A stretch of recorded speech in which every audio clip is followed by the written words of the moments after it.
So it's 10 years since the original Borderlands game came out, and now we have Borderlands Game of the Year Edition. This is the release of the original game, and it is one that, even though it falters in some areas which it did upon release as well, it's still a game worth playing or replaying, since it has been a number of years since Borderlands graced our gaming systems. But instead of simply reviewing a 10-year-old game, which so many gamers have already played across console generations, let's also take a quick look at just why Borderlands is so loved and revered amongst looter shooters. Why do so many gamers look at this series with such fondness? So with Borderlands 3 finally having been announced and releasing later this year, let's go back to where it all began. Back to basics, before Destiny, before The Division, before Warframe, a time when Gearbox took us to Pandora and made us want to get lost in an obscene amount of guns we could use. Borderlands is on its way back, so don your mask, grab a weapon, and let's head to the Badlands.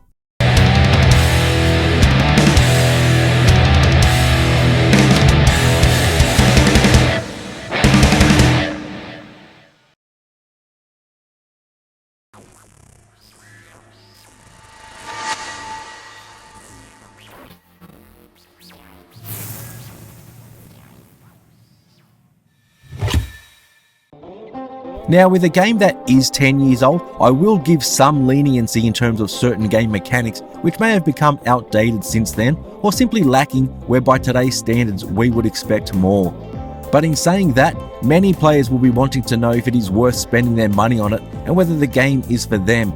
If you're completely new to the Borderlands series and wanting to know if you should buy the Game of the Year edition, or go with the Handsome Collection which has Borderlands 2 and the pre-sequel, then I would suggest going with that Handsome Collection.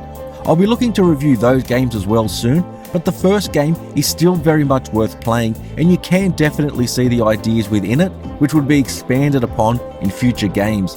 But there is also no doubt that some players simply prefer the first game over the sequels. So, firstly for PC gamers, if you're already an owner of the game on Steam, then this update to Borderlands is free. You'll just need to re-download the game. But what about the additions or the improvements to the game? It's great to see Borderlands updated to take advantage of the more powerful systems of the PS4 Pro and Xbox One X. With the added power, we have local co-op split-screen play go from 2 players to 4 players, which is a great addition to the game even in this online-focused world. An old-school addition, and I'm hoping to see more local multiplayer co-op games in the future. Apart from the technical improvements, the Borderlands Game of the Year edition also comes with several quality of life improvements, some which made their way into the sequel of Borderlands 2. A minimap has been implemented now, which makes traversing this wasteland much easier, and items such as ammo, money or health are now picked up automatically just by walking over them. It doesn't change the game in any large way, but they are small additions that are welcome. Borderlands has always had a very stylized look to its characters and its world, and oftentimes mistaken for cel shading. But Borderlands textures are hand-drawn, then the classic outlines around everything are digitally added.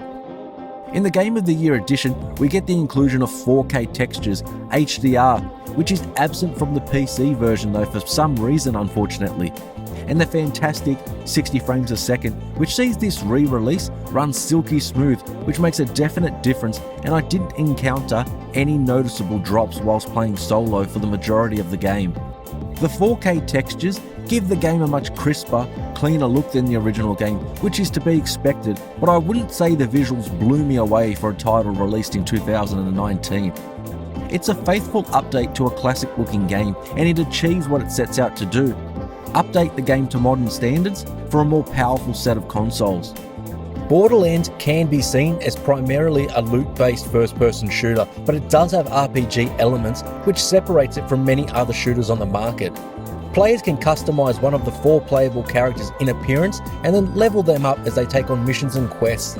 And this will earn players skill points which they can use to customize their character further through skill trees.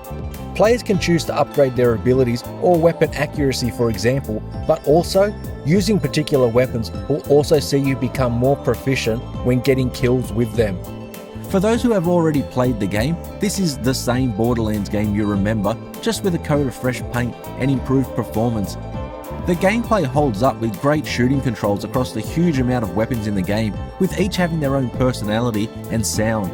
Here you have guns that each offer something different, whether they simply shoot bullets or come with added effects such as elemental fire or corrosive damage. One gun even allowed it to be thrown as an explosive upon each reload.